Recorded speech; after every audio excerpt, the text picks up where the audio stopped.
Om Sai Ram, offering my most humble pranams at Bhagwan's lotus feet. Brothers and sisters, I welcome you all to another webinar session as part of our pre-World Conference series. We were supposed to have today's talk delivered by Brother T.N. Giridhar, an alumnus from the Sathya Sai Institute of Higher Learning.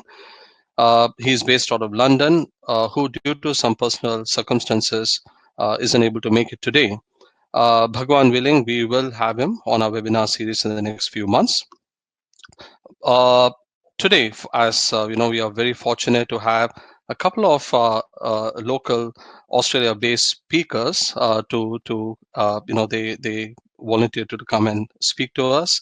Both speakers are former students of Baba with countless personal experiences and knowledge to share with us. They're also quite well known in our organization. Sister Saraswathi and Sister Indira will be sharing their thoughts on the same topic that we were originally intending to cover today, which is on faith and gratitude. This topic will be discussed in the context of our overall theme of unity is divinity and purity is enlightenment. Sister Saraswathi, as part of introduction, was taken to Baba by her family from birth. Her mother was her Balvika's teacher. She is a former student of Swami's Institute and has also served as a lecturer in the Sri Sathya Sai University for 3 years.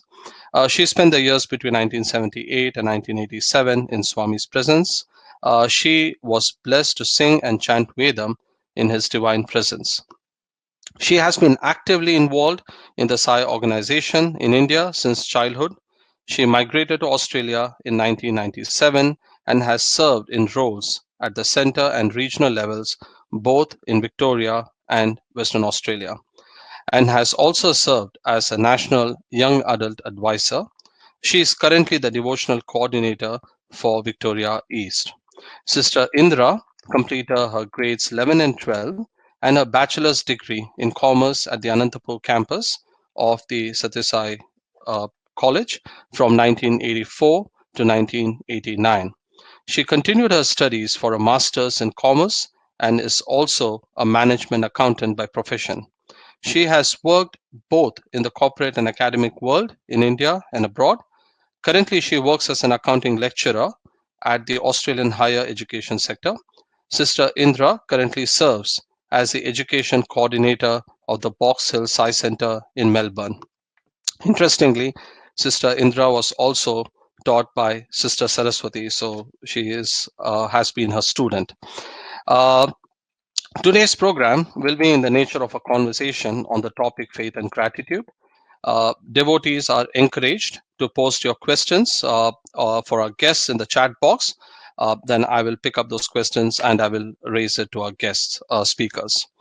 Thank you, sisters, for agreeing to be in this program at such a short notice. I would like to start this program by asking a favorite question. How did your family or you come to Swami? What was your first darshan like, if you can remember that? And would you like to share any experience about that coming to Swami? Let me start with Sister Saraswathi first. So, Sister Saraswathi. My humble pranams at the lotus feet of our beloved Bhagavan. Respected elders, brothers and sisters, thank you for listening to what Swami is going to tell through us all today.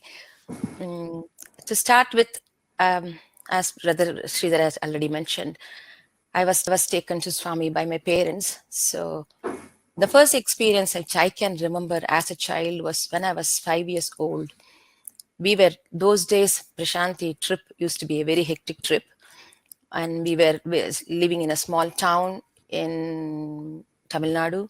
And then we had to take a bus to Trichy station. From Trichy, we had to take a station to Bangalore, and from Bangalore to Penukonda, and Penukonda to Bukkapatnam by bus. And from Bukkapatnam, it can be either walk or a bullock cart. And that used to be the journey for us.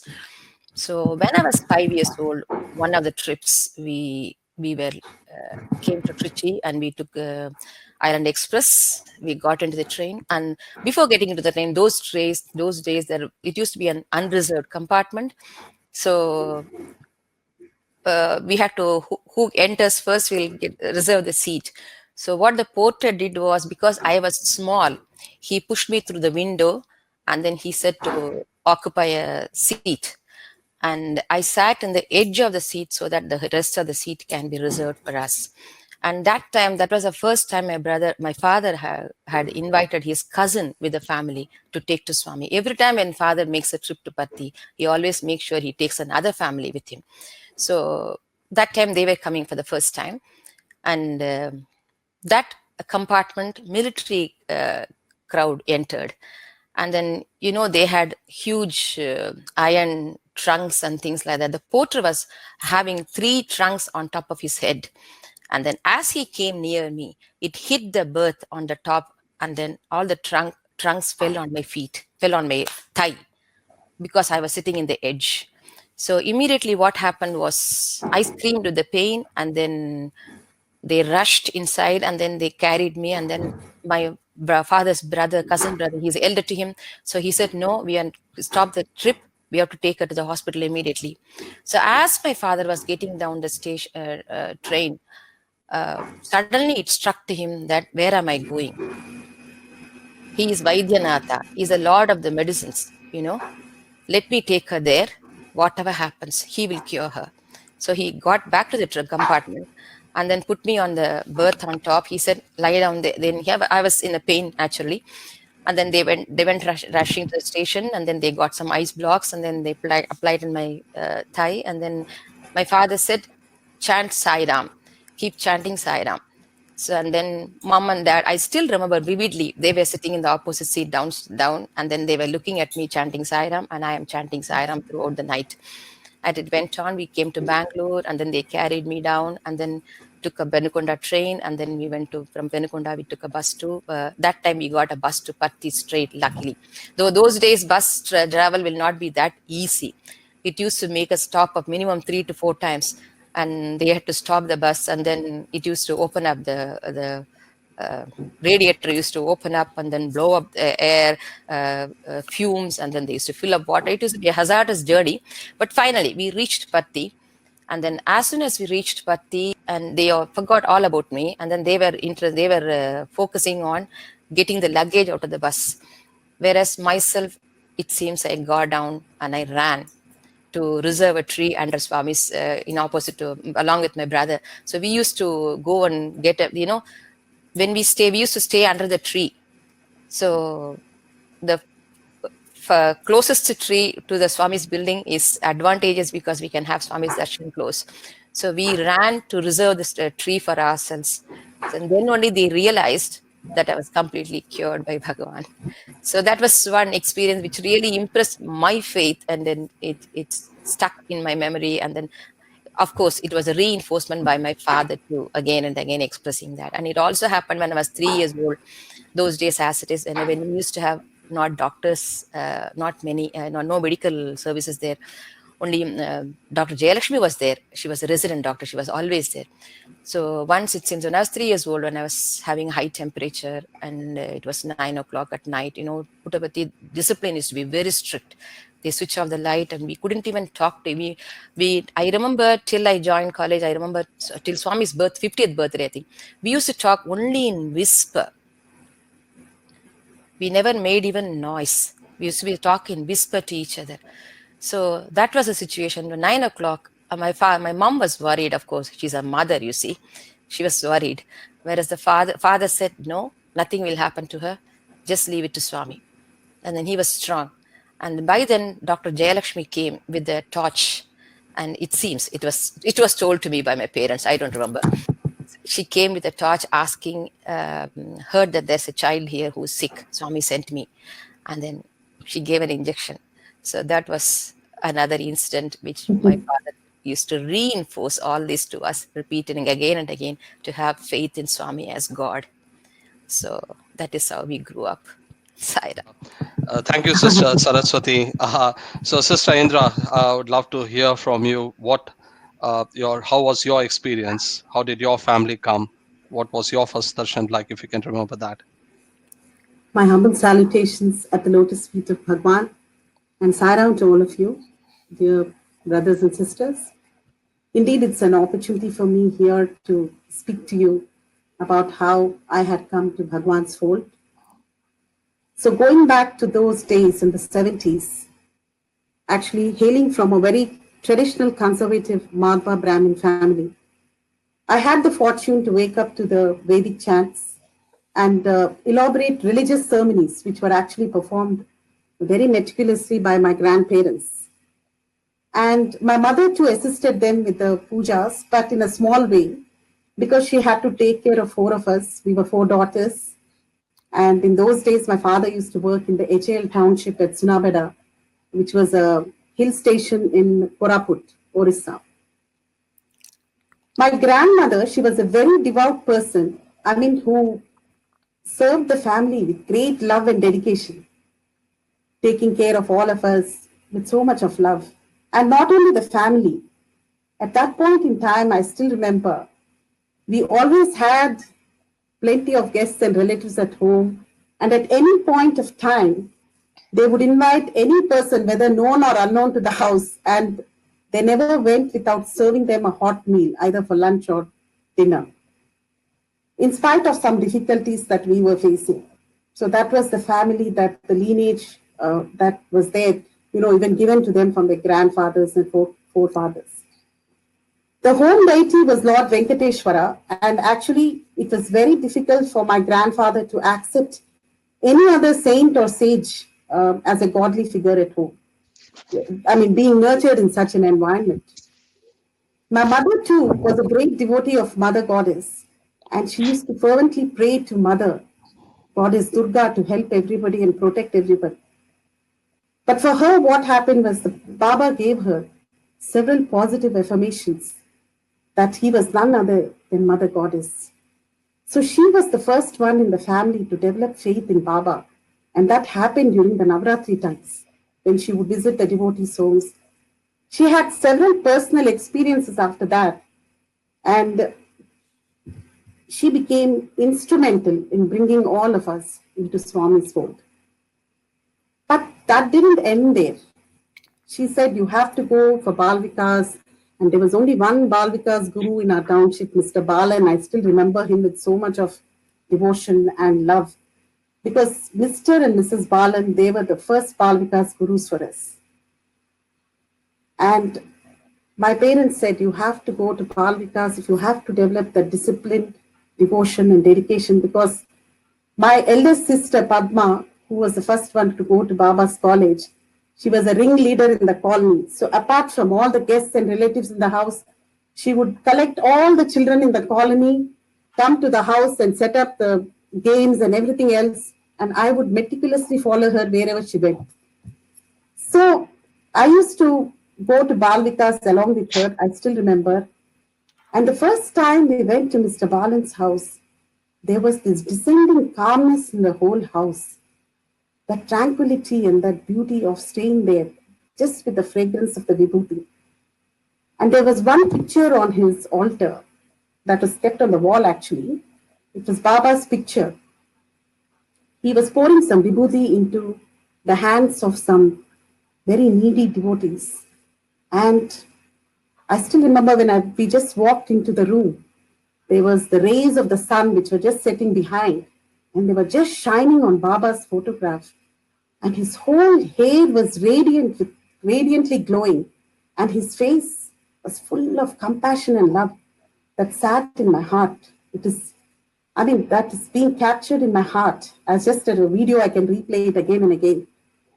There was something which stirred so intensely in my heart when I looked at the picture. There were tears in my eyes. We were only small children by then. Something stirred so deeply. And then after that, we went to learn so many things from them. Initially, we used to go only for prasadam because their auntie would make such good prasadam and she would serve everybody and she would collect all the children around. And we learned so much from them, how to be calm, how to be disciplined, how to sit in one place. Because all the time we were running around and making noise at home. And we began to learn bhajans, then also chant the 12th chapter from the Bhagavad Gita. So when we used to come home very happily and tell my grandparents and my parents that we learned this today, we learned that today, can we recite in front of you? They were more than happy to listen from us. And my grandfather was very happy. Even there, my elder sister would tell me, that Indira, you're going to sing Veena Vadini, I will sing Shambhu Kumara, and this way we would have competition as well. So then he also started allowing us to go into dramas, so enacting dramas and a few things like that. So there was not just bhajan singing, but several other activities where we were very eagerly participating. And suddenly, my grandfather found that from very naughty children who were very restless, we were becoming quite disciplined, chanting Vedas and all this, very happy. So he became suddenly very curious. He said, okay, Padmavati was my grandmother's name. Let us go and visit Prashanthi Nilayam. Let's go and see who this Baba is. I'm very curious to see who he is. So in the late 70s, they had gone to Prashanthi Nilayam to visit Baba. So the first time when they went, Baba had very lovingly invited them for an interview. And during that time, he just came with his palms and he put the palms on my grandmother's forehead. Bangaru, Bagunnava, he asked. And the 40 years of severe migraine headache that she was suffering had miraculously vanished. Even to this date, it is a miracle. And later on too, when my father had gone to ITC Bhadrachalam township, where we had spent the rest of the formative years of our childhood, there too my grandmother, one morning, as soon as she got up, she went to puja room to pray. She saw Baba, in his physical form, and he just vanished into the puja room. So these miracles were happening in a different way. And slowly, the faith in Baba increased at our home. It was strengthened. And Swami became the central figure in our house. He became the head of the family. And also, the intense desire of my mother that all the 4 girls should study in Baba's college came true. So right from Padma to Harita, Aruna and myself, we are 4 sisters. We had studied in Swami's college right from 1981 onwards till 1996, for which we are ever grateful to Baba. And even today, if you are looking ahead in life with all the challenges, it is because of his continuous guidance and his love for all of us. I thank Baba for giving me this opportunity to share this with you, and also brothers for giving me this opportunity to tell you something about the background. Thank you so much. Thank you so much to both the sisters. It's such an exciting time back then. I'm sure most of us who have been to Parthi during the 80s, 70s, 60s, and even 90s. It's great to reminisce all about those wonderful time, and we would probably be thinking about our own first darshan of Swami. Uh, our topic today is on faith, and I know both of you spoke about your faith in Swami, and it's a word that is so relevant and important today, probably more than any other time. For Sister Saraswati, would you be able to relate any personal experience that shows why this faith is so important? Yeah. Faith is important, as we all know. It is fundamental. Before I go, I thought I'll just try just a couple of analogies which Swami uses regarding faith. See, he compares, and we all see a plane, and then we all know there's a pilot there. But to know that the pilot is there, we have to get into the plane. So to get into the plane, we have to buy a ticket. Yeah. So here Swami compares himself to be the pilot, and the ticket is his grace. To get the grace, to buy the ticket, you need love for God. Money is a love for God. To develop your love for God, you need to have faith. People can ask, how can we have faith without knowing what it is? Swami says that attitude is not right. You need to have faith. You need to believe in it first to develop your love for something. So have faith. Faith starts first. So that is, faith is fundamental. And Swami also has given another analogy, like have a self-confidence as a foundation, self-satisfaction is a pillar, self-sacrifice is the edifice, and self-realization is a dome, final dome. Yeah, the self-confidence will not be there without the faith. So faith has to be there to develop the self-confidence. Yeah. So faith is like the ground has to be hard enough to lay the foundation. If the ground is not hard enough, the foundation can go down. The building will not rest there. So fundamentally, you need the faith to develop self-confidence. And I'm sure I must personally feel this faith permeates the entire level. It has to come along with you. As you grow, the faith keeps on developing and increasing to a point where we come to the realization where it is complete surrender. That's a beautiful example which impresses me from Swami. And to that, yeah, we as human beings, we know Swami is God, but now and then we also have experiences. We like to test Swami sometimes. Swami, we want to see his omnipresence and omniscience and everything like that. So there are some instances when I have tried such things also. Not like that, not that I didn't believe in Swami. I wanted a response from him. Yeah. That was once this comes as a gratitude, and this is a combination of faith and gratitude, the experience.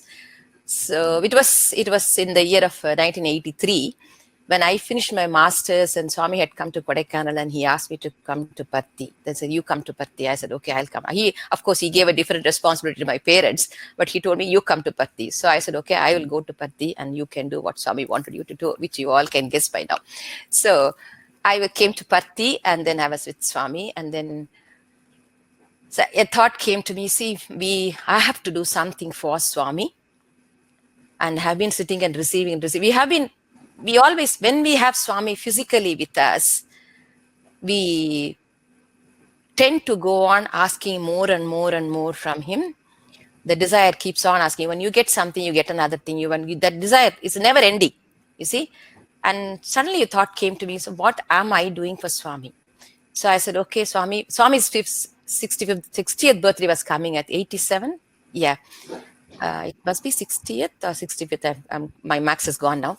So I wanted to do something for Swami. It's not that Swami wants anything, but I physically thought maybe I should do something for Swami. So I decided, Swami, because I am not doing anything now, I'll start chanting your Namasmarana. I thought chanting Sahasranama, Swami's 1008 names. But I had a big goal, actually. I wanted to do 100 times of Sahasranama, 65 times or 60 times. Which is the 87?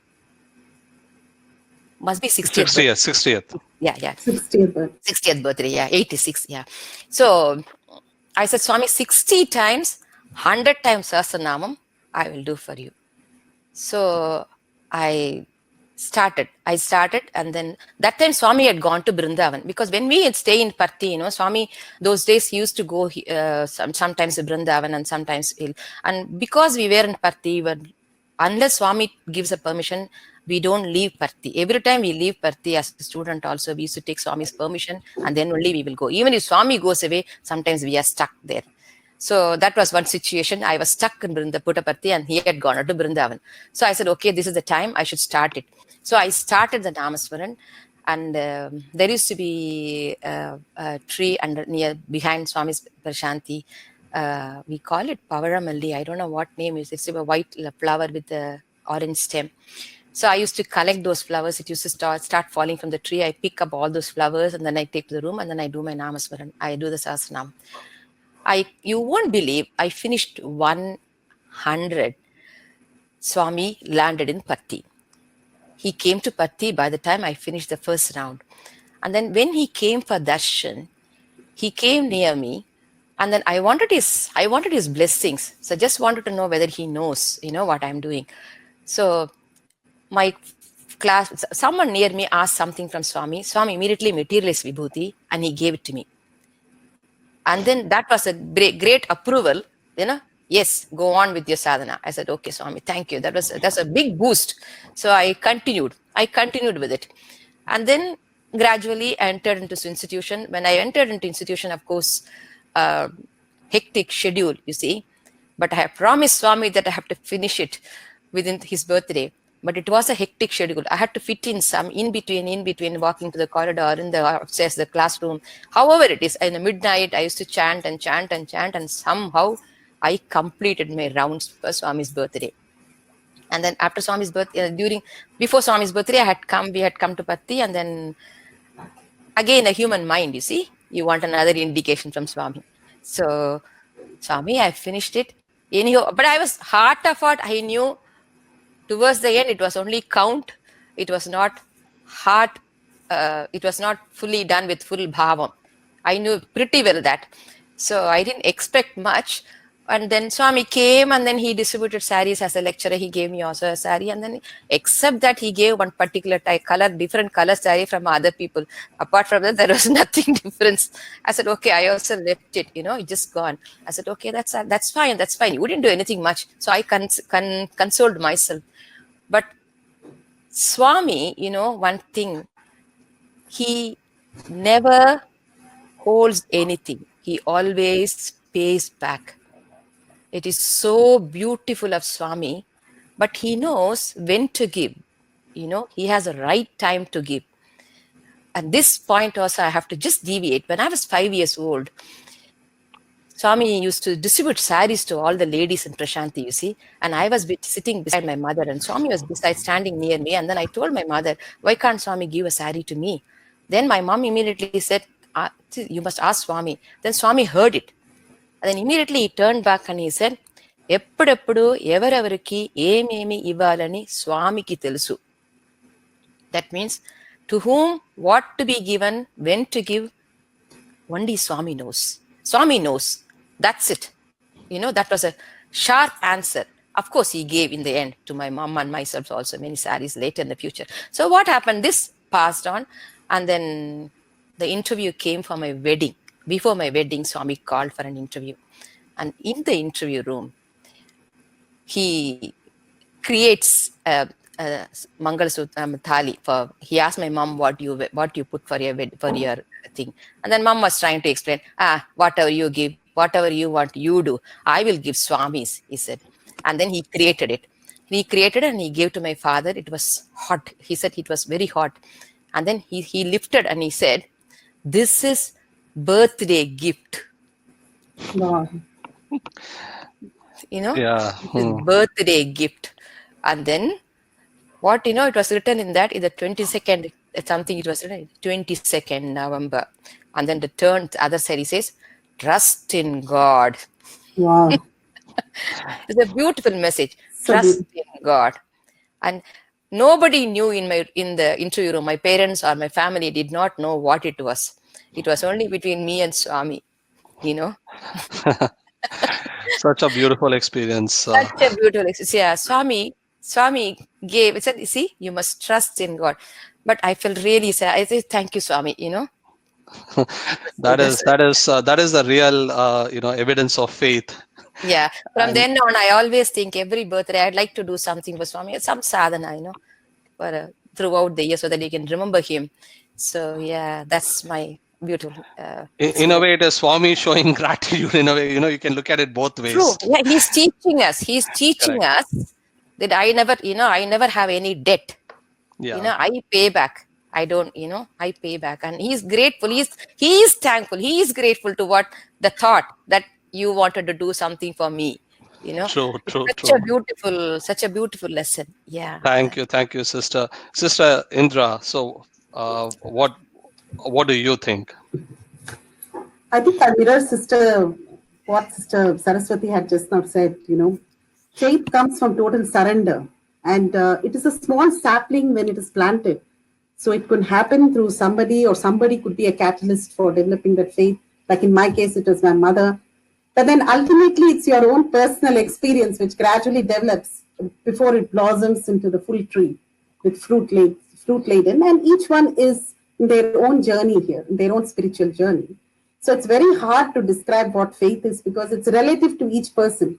And sometimes I feel when the greatest challenges are placed in front of you, that is when your faith, you need to have more faith in those times.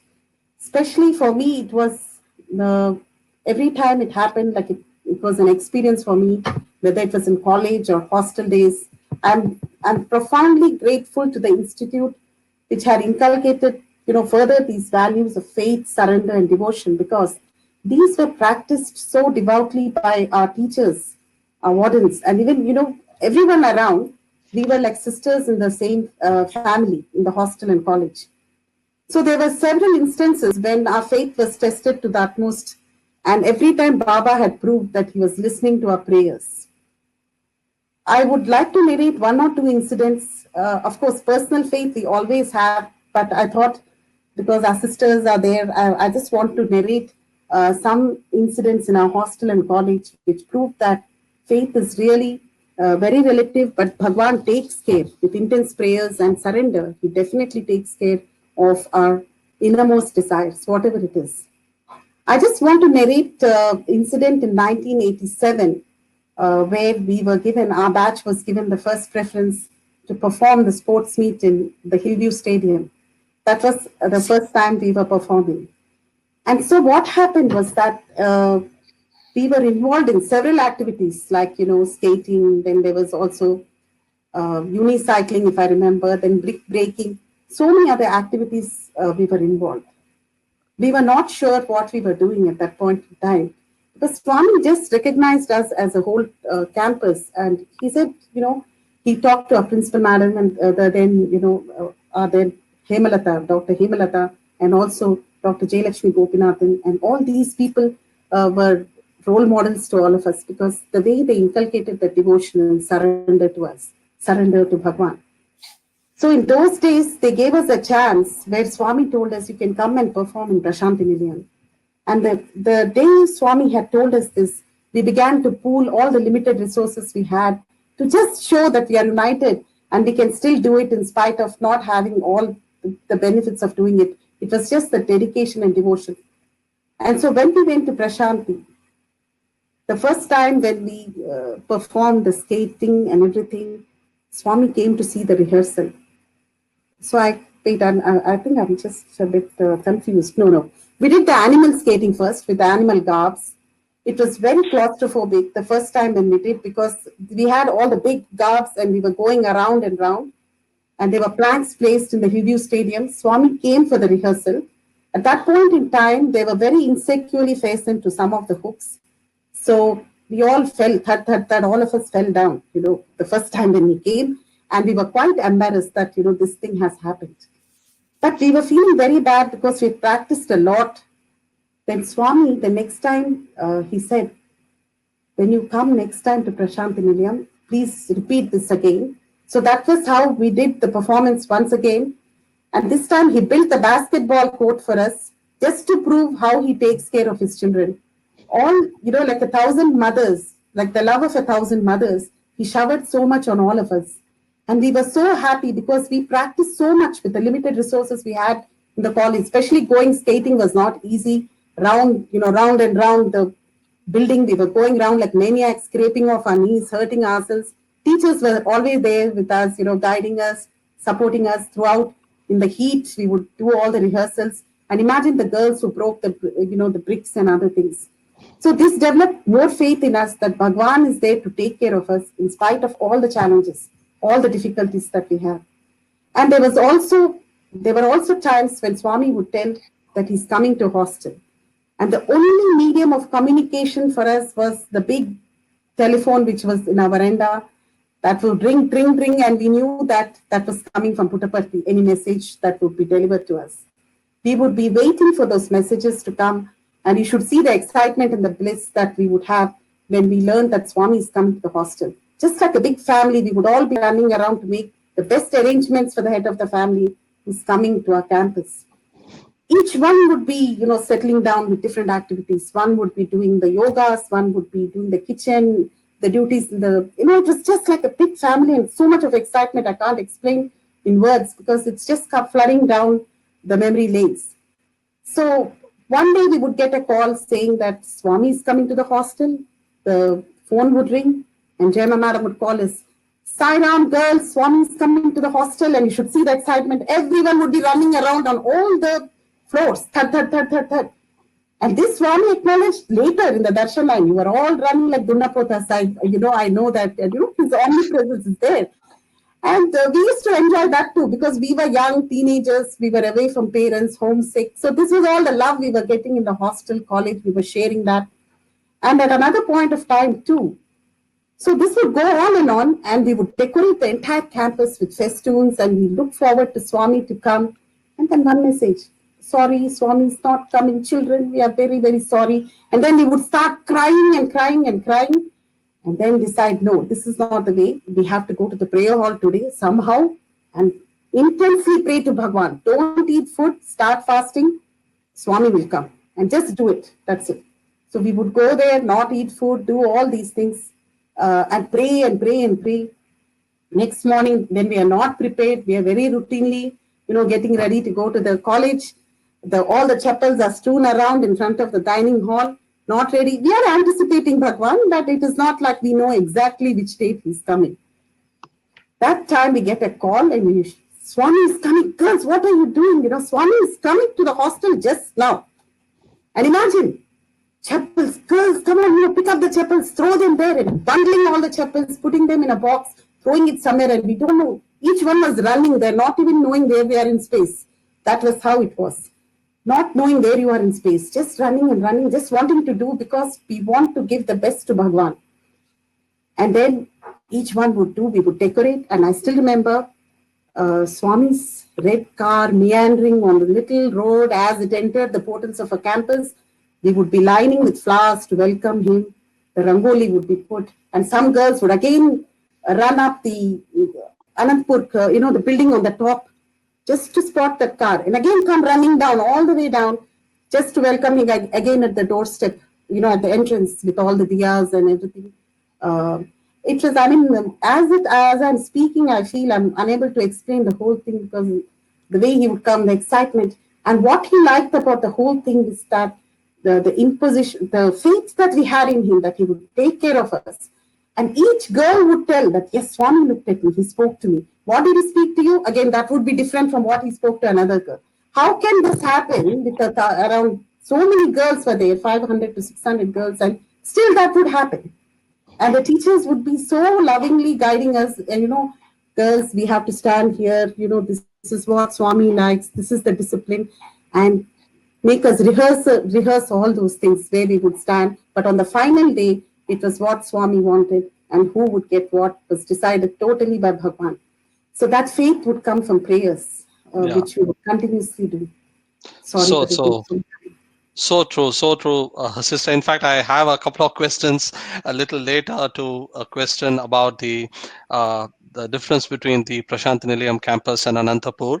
But maybe I will that's so beautifully put by both of you. But maybe I will go to something much more topical now, the COVID situation. So, Sister Saraswathi, if we can just expand on the point on faith. Particularly around the current unprecedented circumstances, when we all start questioning why Bhagwan, no one has seen a situation like this in decades, and why is it happening now? Can you sort of share how do you think that this faith, the concept of faith, can help us in this current situation? Yes, Saira, Swami, help me. Okay.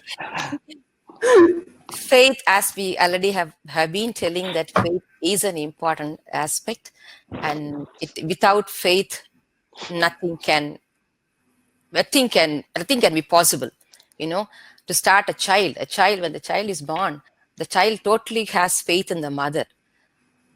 Our birth starts with fundamentally having faith in another person. So Swami jovially, Swami says, you give your face to the barber, and then you thank a person who, when you drop a key, hang key, and they pick and give it to you, but you don't have that same faith in the divine who has created you, who has given you everything in this world. So to come to the point, I'll just address the first point. Before that, I was so very impressed by today's quote, Radio Sai quote. I don't know how many of you read the particular sentence, play the role of a tragic. It was a beautiful word, whatever the situation is, remember, you are only playing the drama.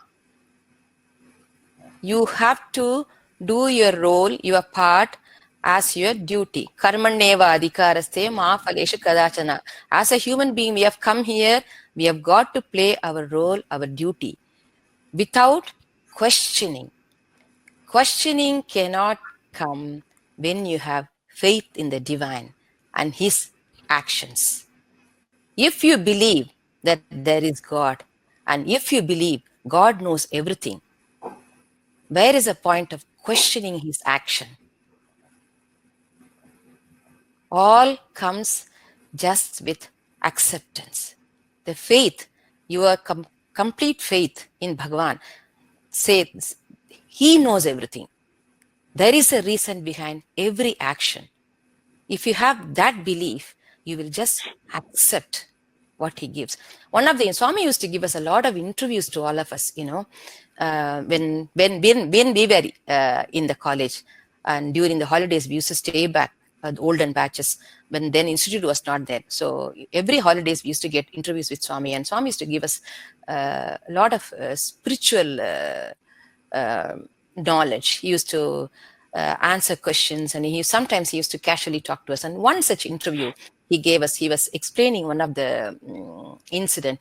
There was a war, I don't remember what war it was, and the ship was wrecked, and then there were 5 of them who jumped into the water, and then they to survive, they started swimming. Swami said, all 5 of them, when the 5 of them started swimming, the first one was completely dejected. He had no hope. The second one thought of the family, and then he also lost his hope. The third one thought of his financial situation and insurance certificate. That also lost his hope. The next 2, Swami said, swam through thinking there must be some reason. God has some purpose for this. There must be some reason. And then they swam through. After a while, the ship had sent SOS, and a helicopter came, and then they saved these 2.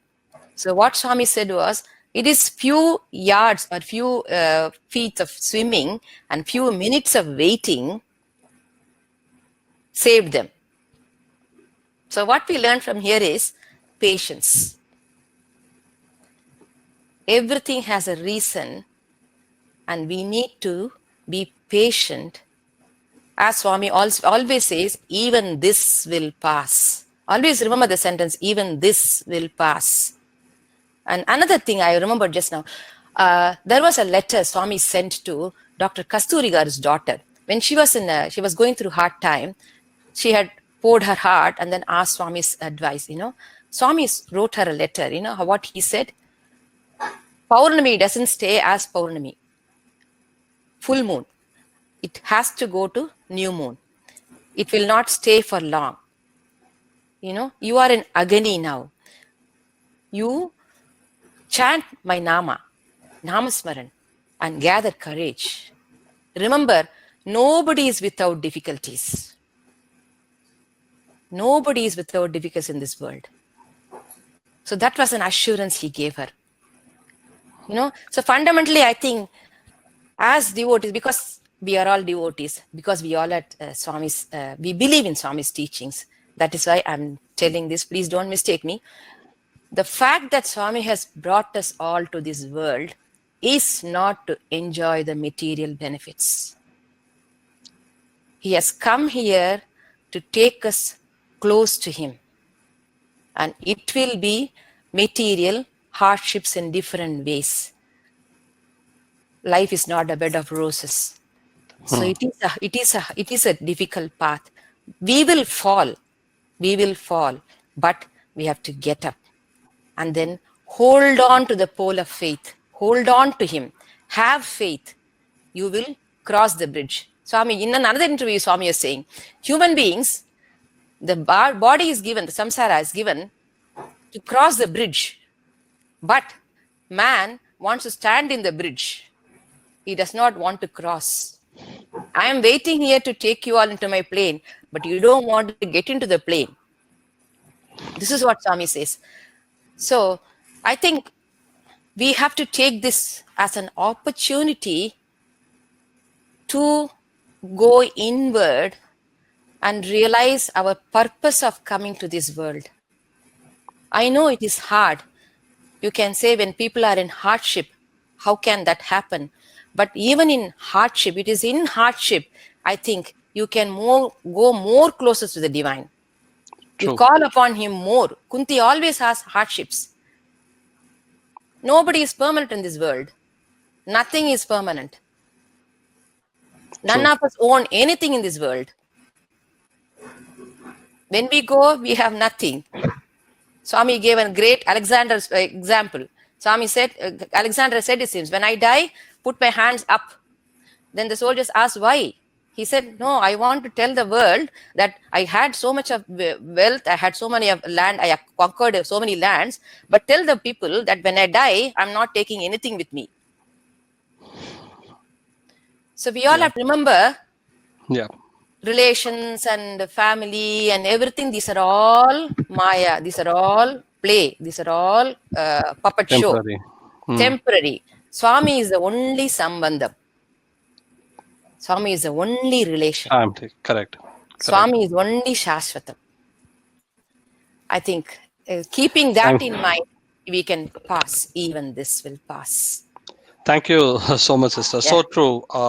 Absolutely true. In fact, the last few months, I think most of us must have prayed more in the last few months than we may have ever done in the past. Yes. So I think, yes. So I think that is the amount of, this current situation has probably given us more opportunities to pray. So, as you rightly pointed out, this too shall pass. And I think thank you, sister. I'll plead. We won't waste our time. The given time, live in the present, make the best use of the present. So, true. Sairam. Thank you, sister. Sister Indira, I think on just extending the same topic, but a different aspect of this. Since you work with international students who are affected by COVID, can you sort of help us understand how that faith that you have in Bhagwan has helped you apply his teachings in your work? But I'm sure all of us are probably in the same path, so it will be good to hear from you on that. Thank you, brother. Definitely, Sho will try to explain as much as I could with his grace. Because this is a very unprecedented time, and I think it's a generation-defining moment for us. Like, we're all going through this, and what do we tell our children and those who are looking forward for their careers and want to grow? So on a daily basis, I've been dealing with this, and definitely I've been teaching domestic as well as international students for the last many years. But the greatest challenges are when the international students come here to make a living for themselves. And for them, education is only secondary. Pre-COVID, it was only secondary because they wanted to eke out a livelihood to even pursue their education. And even prior to COVID, I had always been trying to impart Bhagwan's ideals and whatever had empowered me in my institution and what Swami taught us and what we learned from our elders, I would try to empower the same values and instill the same values of faith, devotion, confidence, hope, whatever we learned in the students. Because as at Anantapur campus, I believe that it was a fine blend of both traditional, the Gurukul values and also the modern corporate culture, the management culture that we see. And the best management guru was Bhagwan himself, who taught us, teamwork, discipline, unity, devotion, and sticking together. So these were the values that I would try to tell the students in the secular form of education. It was difficult for me to put all these values and give them there. Then I'm teaching taxation or accounting. It's not possible. All that I could tell them was share and care for each other. But post-COVID, I became very bold because when the students would come and tell me their personal stories, so one was actually the lecture, but another story was about motivating them and giving them the self-confidence that you can achieve this.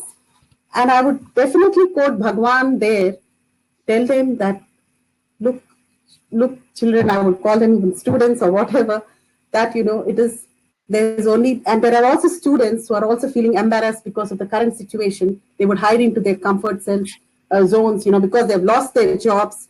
And some of them, they're feeling so shy because whatever happened, because they're from different nationalities.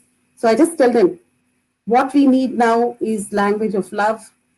For them, it's all very new because they've never heard all these things. The caste of one, and that is the caste of humanity. And let us all feel for the humanity now. And these things I've been telling for the last so many weeks, more than my lecture, like it's been this. And you won't believe, with Bhagwan's grace, if I'm able to at least touch the lives of a few people, I feel I had done my duty as a lecturer, apart from imparting secular education. So just day before, I had told this actually previous week, and day before, this Pakistani student comes to me and says, Madam, thank you so much. I don't know what you have done, but this boy from India, he helped me, and he helped my friends to secure job here in Australia, because I told them, please support each other during these very difficult times, and don't think it is only for you, because happiness and sorrow is a mixture, and everyone has to go through these things. So only when you share and care for each other will you understand what is this bliss, and we can definitely change and look forward to a better, career, or what a better life as well. We all have that in our palm of our hands, and I just make them sing Swami's, some little small lines here and there. They were so happy, and I just assume that they know some things, but they don't know all these things. So what I feel is that even that little bit of service that I could do in my capacity, I'm able to do and guide them, for which it gives me a great joy, self-satisfaction, because it is not money at the end which matters. It is so many other things which are intangible, which cannot be explained in words. And that is what, and I feel so happy. And I always tell them that don't look at the dark side, look at the positive side. Even if there are dark tunnels, look at that one little door which shows you that light. And that is the situation we are all in. And to motivate them like that, it takes energy. And most important is we have to practice all that. It's very difficult, because sometimes my children come to me and tell me, Amma, if you're telling all these things, you also have to practice it. I said, yes, definitely, because I do not say that I'm practicing it 100%, but I will give it my best shot, because we all have troubles. We all have mountains of challenges ahead of us. But we have to, and Bhagwan is guiding us and leading all of us. And I pray for the safety and security of every one of us, and let Bhagwan give everyone good health, good happiness, and prosperity. Sandi. Thank you, sister. In fact, that is the best way to show gratitude to Swami. Is, as you said, maybe sharing and caring could be a very simple two terms, but I think that's the best way, as you rightly pointed out, that we can show our gratitude to Swami. I know we are almost out of time, but we'll take a few extra minutes. But there's a question that I said I will ask both of you. Being as a student who studied in Parthi, we had, or at least we assumed, we had physical proximity to Bhagwan. We had his darshan every day. We had an opportunity to listen to Bhagwan. I know it was briefly covered, how eager you were to receive Bhagwan in Anantapur, but you never had as many opportunities as maybe students in Prashant Nilayam had, or even students in Vrindavan had. So the question, maybe as we finish today's session, is how does one keep that faith? I mean, you were part of that process where you had to wait. It didn't come to you on a platter. So there was a lot more prayers that you had to perform, as you rightly pointed out. So how do you manage to keep that faith and still be grateful to Swami for these fewer opportunities? So let me start with Sister Saraswathi. You know, what was it like, and what lessons can we get from this? Yes, it was what you said is right, because being girls were not given much opportunity as boys had the access physical closeness to Swami. But whatever we received from him, it was full of love and compassion. He was a thousand mothers to all of us. He fulfilled everybody's prayer uh, in a very beautiful way. Everyone's questions were answered, as Indira was pointing out for a while before. He comes to a corner and gives an answer that is apt for few children there. That is how he handled us. And then he also used to be very close to us. Actually, he used to inquire. Calls used to come regularly from Prashanti, how the hostel is going, and then how things are happening. And then he used to call us for an interview, and I was fortunate to be a student as well, the lecturer. So we had few interviews with Swami, and he used to inquire what the menu is, what we are giving, and then he used to also suggest what to be given. Like milk is good for them, and you have to force milk for them. And then every night from then on, a 9 o'clock bell was milk bell. Everybody had to drink milk. And then he was talking about banana, and then Gemma madam said, Swami, they are not liking banana. They are keeping in the window, and then they are throwing throwing the banana through the window outside. So that's then Swami was so beautiful. He said, tell them if they throw the banana, they are throwing me away. So that was so sharp message. So and then he also said about to give kaskas, which is very good for the girls. You must give them kaskas. You won't believe, from then on, every Sunday we used to have masala curry with kaskas. So it was so beautiful. Swami touched upon every single aspect, and when he came to hostel, he used to visit the hostel room, dining hall, and things like that. He used to always suggest upgrading, and then menu. He used to always revise now and then menus, and then he used to send us we used to send snacks and sweets and bangles and flowers and things like that. Whenever, whatever, it used to always be, girls were also getting all that. So Swami was always answering our prayers. And of course, we had that craving that Swami, we were not able to get that much proximity. But he used to call us for an interview also. Those days when we were young, studying, we used to get quite a lot of interviews from Swami to compensate that.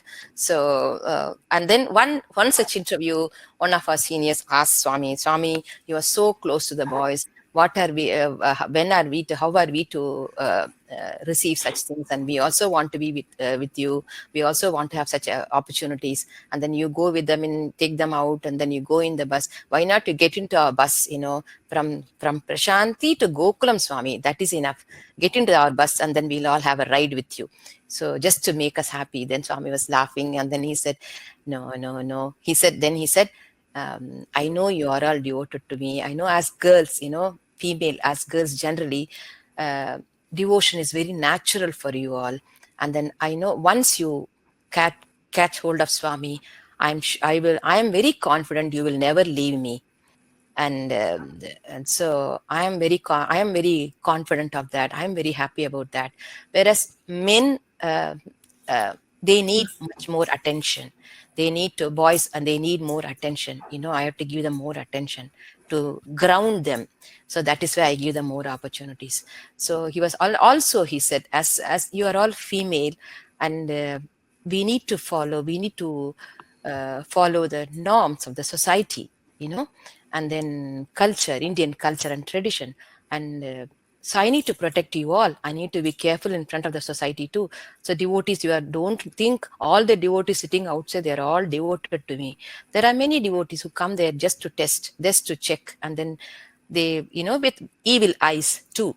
So I'm protecting you all from that. So it was so beautiful of Swami to say such things. And then he used to really advise us how, in another interview, he was telling us how one should, then some students, Swami, we want to be with you, we want also. Then Swami says that, no, I need some of you to go out to the society and serve, and then do the seva, and then, and in fact, he told me also that when I was, when my parents were telling Swami that, Swami, they don't want to get married, they want to serve you. Then Swami said, why not?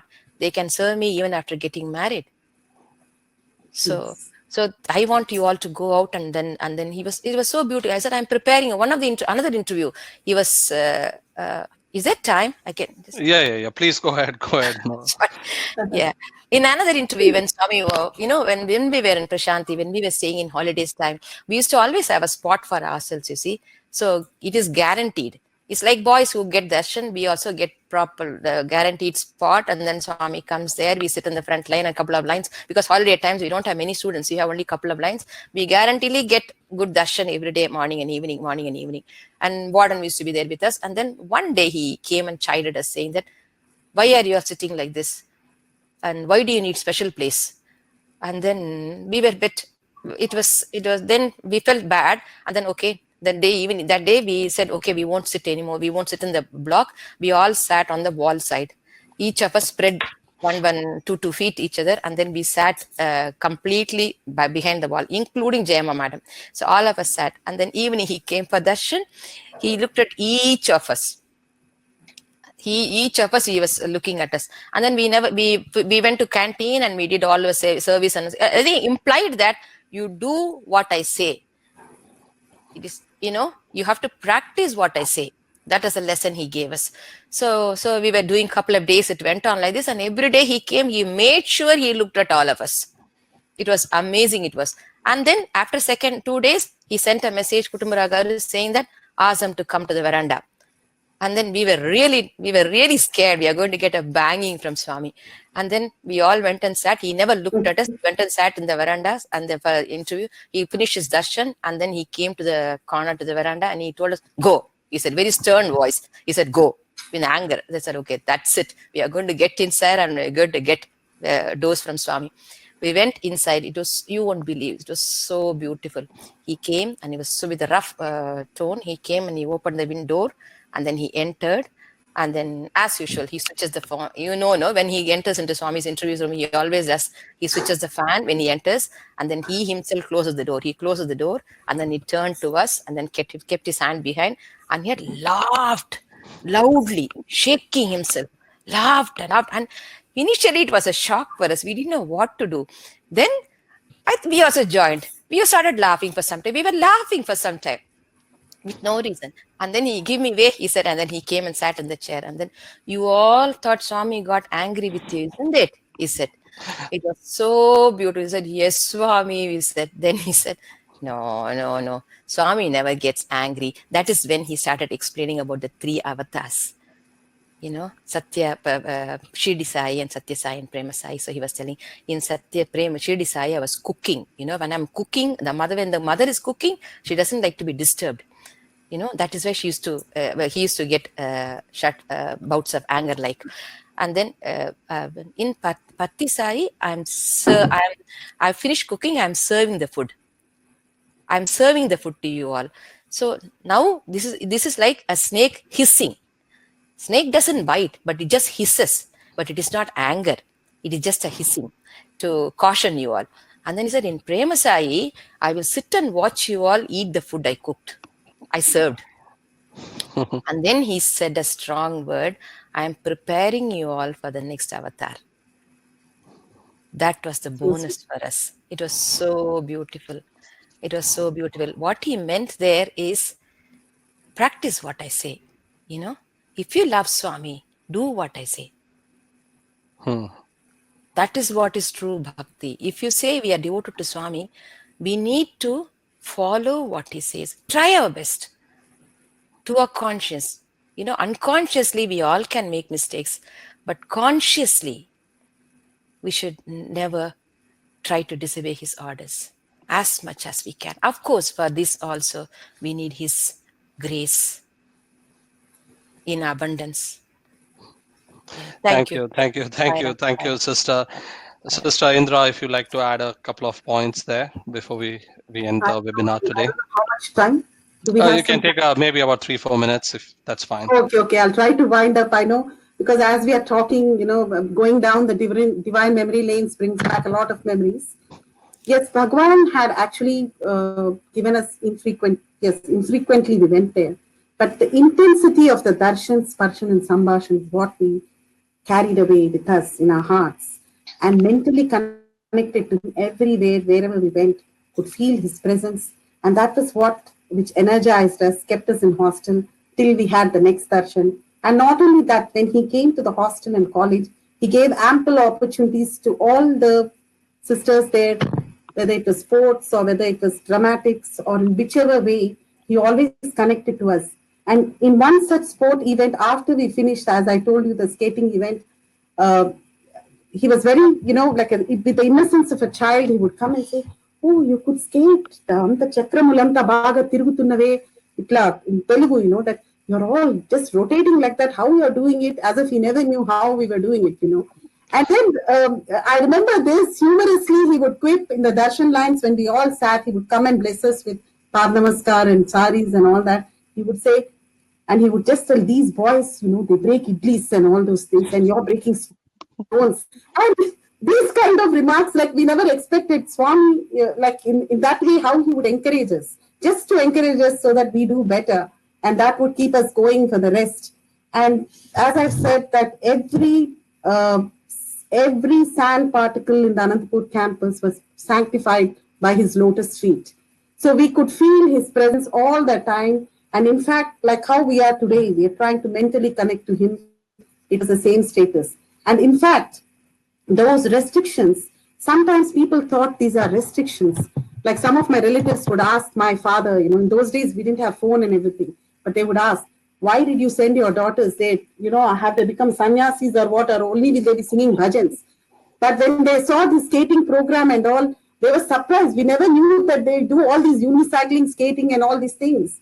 And that was a very moment of pride for the Anantapur campus, because when Swami had inaugurated the campus in the year 68, well before the boys' campuses were inaugurated, in the inaugural address, he had mentioned the role of women and what mothers and teachers can do for the coming generations. And in that, he had said, the roots of the genuine Bharatiya culture is what has to be taken for the generations, which can revitalize the entire education systems that we have in place, and establishing this peace, love, and devotion in the hearts of everyone. So that way, Swami would encourage us always. And in the restrictions, we found our new freedom, and that is our own true self. Thank you. Thank you, sister. In fact, I remember once Bhagwan mentioning that, when you are very close to Bhagwan, you tend to forget that he is God. It's only when you're a little away, the pangs of that separation makes you much more devoted to Bhagwan. Swami used to give the example of Yashoda and Krishna, saying that, Yashoda, everyone goes and tells Yashoda, your son is God. She says, no, no, no, don't say such things about my son. And then Swami says, it's only when you are a little away. You're just probably 1 hour away, but I think definitely, the Anantapur campus was much more blessed that way, because you had the opportunity to pray to Bhagwan and have that faith in Bhagwan almost every single minute. And definitely, I'm not sure about, I can't break bricks. Probably idli is the closest I can get. So I think, today we had a fantastic, conversation on Bhagwan, on the concept of faith and gratitude. I want to really thank both of you for taking this time at such a short notice to share your beautiful experiences with us today. I really thank you both, and hopefully we'll get more opportunities to have this conversation. So thank you all for joining.